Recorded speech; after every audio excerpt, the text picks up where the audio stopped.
Recibimos ahora en Ciudadanos la comunicación con el economista platense Martín Tetaz, muy conocido por todos ustedes. ¿Cómo estás, Martín? Buenas noches. ¿Qué tal, Alejandro? ¿Cómo están? Gracias por la invitación.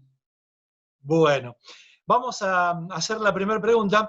Esta pandemia, entre otras cosas, lo que dejó muy claro es que muchos gobernantes, entre ellos nuestro presidente Fernández, utilizó una suerte de disyuntiva, o la economía o la salud, trasladado a términos un poco más brutales, o paramos la economía o nos morimos, como que la disyuntiva era esa. ¿Es real? ¿Está llevado al extremo? ¿Cómo lo ves desde tu lado de economista? Hay dos realidades claras, que son la primera, que la gente se contagia, y la segunda, que hagamos lo que hagamos, la economía se frena. Digamos, el derrumbe de la economía ocurre igual.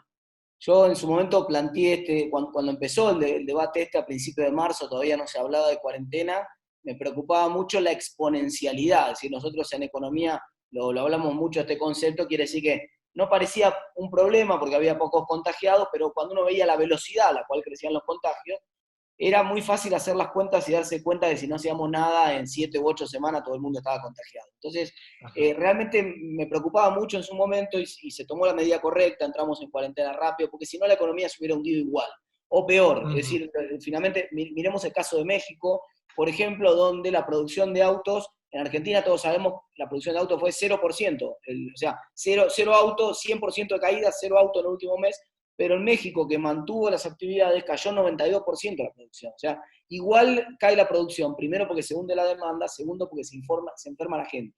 Entonces había un problema, claramente, pero después hay que administrar las dos cosas. Cuando vos sos un gestor, alguna cosa es un comentarista de Twitter, pero cuando vos sos presidente, gobernador de algunas provincias argentinas, tenés que equilibrar, tenés que gestionar. Y gestionar siempre es mensurar riesgos, ponderar riesgos y tomar decisiones sin certeza. Certezas nunca hay. Siempre son difíciles las decisiones del que gobierna, y que gobierna tiene que equilibrar. Yo decía que hay dos males en esta crisis. El primero, el peor de todos, hubiera sido que nos desborde la capacidad del sistema de salud, porque entonces hubiera muerto gente por no tener atención, y eso no nos lo podemos permitir. Pero el segundo peor mal es que transitemos toda la cuarentena con utilización de la capacidad instalada del sistema de salud muy por debajo del límite. Es decir, la idea esta de aplanar la curva era asegurarnos que no rebalse el sistema de salud, pero tampoco ahogar completamente la actividad y la economía, y hoy el sistema de salud esté con una tasa de ocupación del 3% de las camas. Hoy se están ocupando el 3% de las camas del sistema de salud, lo cual quiere decir a las claras que la curva, más que aplanarla, la aplastaron completamente, y que ya no tiene mucho sentido ser tan estricto en regiones donde no hay directamente casos. Por supuesto, el área metropolitana de Buenos Aires es un polvorín, es un tema delicado, no, hay que ser muy cuidadoso ahí, pero en buena parte de la República Argentina, te diría 95% del territorio argentino, hoy no hay un problema que justifique la magnitud de la cuarentena que tiene. Martín, en este contexto en el cual vos nos estás poniendo de la economía que está prácticamente derrumbada, ¿cómo la podemos reactivar? Lo que pasa es que tenés dos piñas, digamos, para decirlo de una manera clara. La primera trompada de Tyson que te entró es el shock de oferta. Es decir, y ese shock de oferta ya lo perdiste, se cerró la economía por decreto del gobierno. Digamos, si el bar de la esquina está cerrado, por más que yo le ponga 1.000.000 de pesos en el bolsillo a cada uno de los tipos que viven a 2 cuadras de la redonda, no voy a lograr que el bar fabrique ningún café. Es decir, no es un problema de incentivar solamente la demanda, porque la oferta está cerrada por decreto. Entonces, ahí hay un primer problema, que la única forma de solucionarlo es volviendo a la normalidad lo más rápido que sea posible. Y ahí está todo dicho, lo más rápido que sea posible. Siempre que no te rebalse el sistema de salud, que es nuestro criterio de base. Ahora, luego tenés el otro problema, que es cómo haces para que además no se te caigan todos los otros sectores que se quedaron sin ingresos, y que como se quedaron sin ingresos tampoco consumen, y entonces hay sectores de actividad que podrían estar trabajando y que tampoco trabajan porque no tienen demanda. Y entonces esa es la otra piña. Y esa otra piña, claro, en todo el mundo le están dando con mucha política fiscal y con mucha política monetaria. El Estado te ayuda y te paga, por ejemplo, un ingreso básico. En Estados Unidos, $1.200 de cheque para todo el mundo. En El Salvador, un salario de $300 para todos los trabajadores informales. Nosotros hicimos algo, poco en magnitud, porque no tenemos balas, y entonces el paquete argentino, que fue esencialmente el IFE y algunas cosas más, es bastante poco en magnitud, es una quinta parte del de Chile, y por otro lado la política monetaria. Y la política monetaria, para que no se fundan las empresas, también tenés la limitación de que necesitas tener moneda. Nosotros no tenemos crédito para la política fiscal y no tenemos moneda para la política monetaria, y entonces todo lo que trata de hacer el gobierno para paliar un poco la economía, no solamente no lo resuelve, sino que además genera problemas para adelante. Bueno, y en esa bala que vos estás mencionando, que usó el gobierno, una bala chiquita, un balín, se priorizó a los sectores de bajos recursos por el sector productivo. Sí, acá el criterio me parece que fue en el diseño, en la estrategia de diseño fue correcta, pero después hubo un problema con la implementación. En realidad no tiene nada que ver el tamaño del ingreso de la persona. Lo que el criterio tendría que haber sido que vos tenías a un montón de personas esenciales, entre comillas, trabajando, y un montón de personas que están haciendo obligadamente la cuarentena en la casa, no porque no quieran trabajar, sino porque no pueden. Y entonces vos necesitabas transferir recursos desde los que estaban trabajando a los que no estaban trabajando. De eso se trataba. Después había que encontrar la mejor tecnología para hacerlo. El IFE inicialmente era un bono que iba para los trabajadores informales, que eran todos los que se habían quedado sin poder salir a trabajar por la cuarentena, y la idea era bastante razonable, pero claro, el diseño del mecanismo no funcionó bien. Fíjate, era un plan para 3.600.000 trabajadores informales, se colaron 4 millones más, que no eran trabajadores informales, y se quedaron afuera 1.000.000 y pico de personas que tenían todas las características, los requisitos para cobrar ese subsidio, y que sin embargo por distintos problemas administrativos no lo pudieron cobrar. Entonces, vamos, la intención del programa estaba bien, el target del programa estaba bastante bien, la implementación fue un desastre. Martín, en el medio de este panorama, en los sucesivos meses, los distintos gobiernos van a tener que enfrentar, por ejemplo, entre otras cosas, pago de aguinaldos. Ya ha habido gobernadores que tuvieron que girar fondos a algunas comunas para afrontar el pago de municipales. Esto va a demandar, obviamente, más impresión de dinero ante una economía parada que no produce, que no recauda. ¿Es tan así el panorama? ¿Lo ves sombrío o hay un atisbo de esperanza? No, lo veo muy complicado. Está complicado, digamos. Hagamos lo que hagamos, hay que entender algunas cosas. Acá cayó un meteorito. Entonces, al caer el meteorito, hay algunos que dicen, bueno, pero nosotros en 2 meses vuelve todo como estaba en febrero, ¿no? Que ya no venía tampoco tan bien, digamos, no es que nosotros veníamos de la abundancia, ¿no? La Argentina hace 2 años que viene complicada. Y entonces, pero esa complicación hoy parece el paraíso. Y no vamos a volver en 2, ni en 3, ni en 4 meses a esa situación. Vamos a quedar más pobres después de esta pandemia, inexorablemente. Y hay algunas cosas que después en la transición va a haber que discutir cómo se implementan. La mayoría de las empresas privadas está discutiendo rebaja de sueldo para no despedir personal. El Estado probablemente va a tener que tarde o temprano que dar esa discusión también, porque si no tiene que emitir más maquinita, y es cobrarle con el impuesto inflacionario a todos los ciudadanos el hecho de que algunos trabajadores que están en el Estado no hagan ningún tipo de ajuste. Al mismo tiempo, el aguinaldo que planteabas vos recién, el aguinaldo es un sueldo anual complementario. Tradicionalmente se hacía una vez al año, vos lo recordarás, hace cuando nosotros éramos, capaz que esto no me acuerdo cuándo cambió, pero no hace tanto. No hace mucho. No, podría tranquilamente, dada la situación de dificultad de estos meses, sería incluso razonable que digamos, bueno, el aguinaldo se va a pagar en septiembre, en octubre, digamos. Correr el pago del aguinaldo para aliviar un poco la situación de las empresas y del propio Estado algunos meses, tal vez podría ser razonable. No veo que necesariamente haya ni que eliminar el aguinaldo, ni que haya que decir no lo vamos a pagar el aguinaldo. Por ahí, si es un sueldo anual complementario, no hay ninguna necesidad de que sea pagado ahora en junio o julio, por ahí puede pagarse en septiembre, octubre o en diciembre. Me sumo a la pregunta que te hizo Ale recién, el tema de la emisión monetaria, ¿no? Porque es la primera vez que la Argentina se financia con emisión monetaria netamente y no tomando deuda y tampoco cobrando impuestos, porque es muy poca la gente, debido a la cuarentena, debido a la pandemia, que está pagando sus impuestos.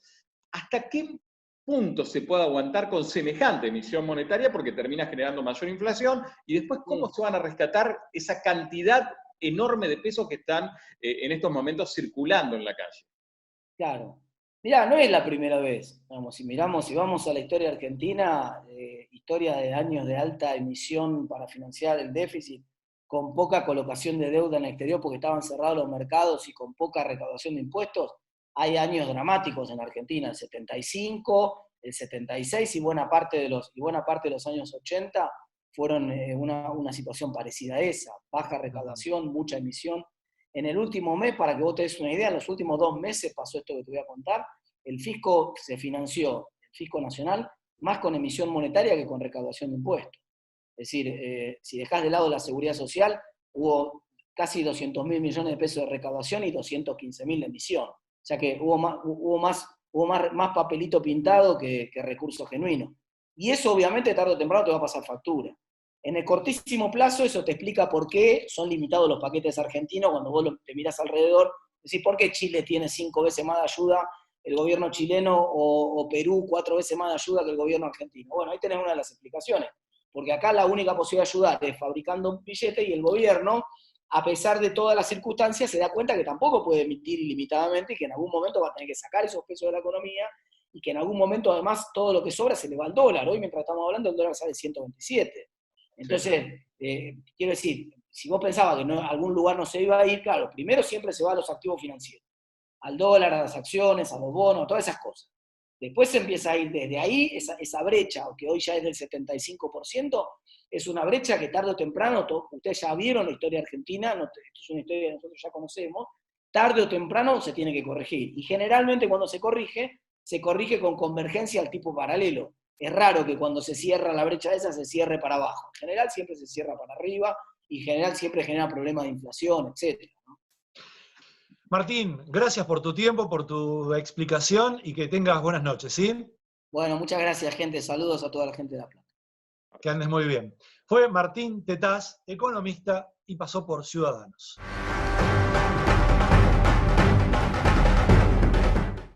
Bueno, seguimos en Ciudadanos. En esta oportunidad ahora vamos a entrevistar a Cecilia Merchant, que es secretaria de Políticas de Igualdad y Diversidad del Ministerio de las Mujeres, Géneros y Diversidad de la Nación.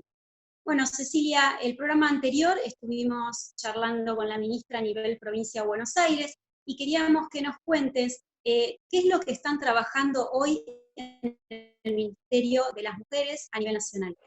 Hola, qué gusto estar con ustedes esta noche.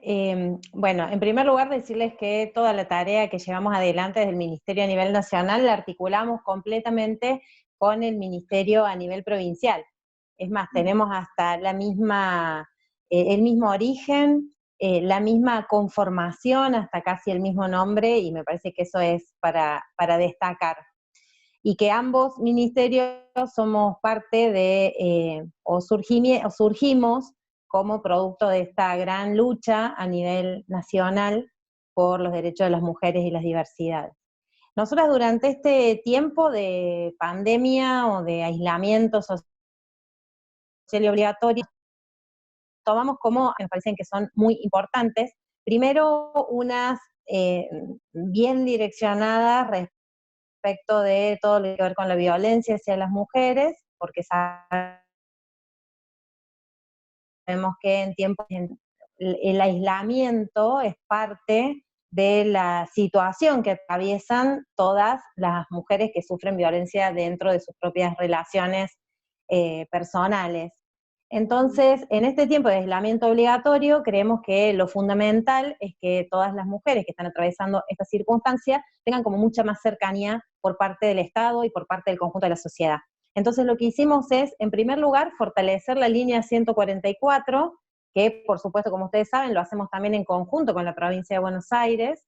La línea 144 es una línea federal, que es para todo el país, es una línea que orienta, que ayuda, que organiza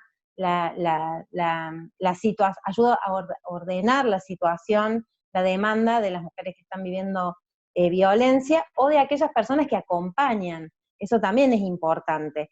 No es una línea de denuncias, que también siempre recordamos, pero sí una línea que nos va a ayudar en estas circunstancias. Entonces lo que hicimos fue agregar números de WhatsApp para que las mujeres que están en esta situación puedan, porque ahora no pueden llamar por teléfono si están con el agresor al lado, entonces números de WhatsApp, una aplicación para el celular y también una cuenta de mail. Además, fortalecimos la línea con más personal, con formación de personal, y lo que intentamos es dar una gran visibilidad de esta herramienta a nivel general, porque lo que tenemos que saber y decir por todos lados es que justamente todos los delitos descendieron durante este periodo de aislamiento que produce la pandemia, todos los delitos descendieron, menos los delitos que tienen que ver con la violencia machista, como por ejemplo los femicidios o estas violencias extremas que vivimos las mujeres. Entonces, creo que la posibilidad de poner en debate esto en la sociedad, de decir que toda la sociedad tiene que estar también alerta, acompañar a las mujeres, también recordar que nuestra ministra hizo una resolución en función de que hubo una cantidad de situaciones complicadas al comienzo del aislamiento, para que todas las mujeres que quieran hacer, que necesiten hacer una denuncia en la comisaría puedan salir y no recibir ningún tipo de hostigamiento, ni tener ninguna demora, ni ninguna situación en la calle, y además siempre recordar en los medios de comunicación que las comisarías están obligadas a tomar la denuncia, están obligadas en todos los contextos, todo el año, en todo el país, y fundamentalmente en este tiempo donde las mujeres van a recurrir. Y Cecilia, una pregunta. Ahora una mujer que esté escuchando esta entrevista, por ejemplo, que es víctima de violencia de género, de repente quiere hacer algo. Va a una comisaría y hace la denuncia. ¿Cómo sigue eso después? ¿Vuelve a su casa? ¿Qué es lo que tiene que saber que va a ocurrir, digamos? Lo importante es, por eso si una mujer está viviendo esta situación y quiere saber cómo llevar adelante la denuncia, o a veces no está dispuesta todavía a hacer una denuncia, pero sí quiere tener un conocimiento, llamar a la línea 144 es una buena opción, o mandar WhatsApp a la línea 144 para que nos orienten. Cada situación va a ser evaluada, la policía tendrá que resolver en ese momento, además de tomar la denuncia, ese caso se va a judicializar seguramente en el caso de que ella requiera una perimetral, que el agresor se vaya de la casa. Lo que nosotros estamos intentando por todos los medios es que la justicia efectivamente tenga en cuenta que no son las mujeres las que tienen que irse de su casa, sino que son los agresores quienes tienen que salir. Y el acompañamiento que va a tener esta mujer también tiene que ver con cuál es la situación que ella está viviendo. Cada situación tendrá su particularidad y cada una de esas circunstancias va a tener distintas salidas, ¿no? En esto siempre tenemos que tener en cuenta que todo lo que se hace a nivel de violencia requiere de múltiples acciones de distintos ministerios y también de distintos poderes. En el caso de los ministerios, trabajar en conjunto, el Ministerio de Seguridad, el de Justicia con nuestro ministerio es fundamental.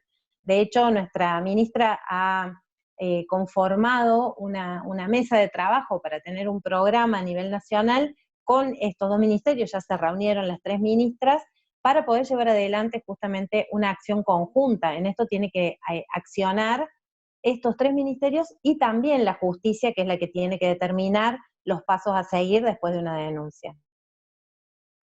Bien, bueno, muchísimas gracias, Cecilia. Si tenés, vamos a compartir la campaña para hacerla pública y ayudar también a que nos cuidemos entre todos y seguir con este ejemplo. Muchísimas gracias y esperamos poder encontrarnos, que esto pase pronto y poder encontrarnos también ya en los estudios de Ciudadanos. Bueno, qué lindo va a ser ese momento. Muchas gracias. Bueno, un abrazo grande. Un abrazo.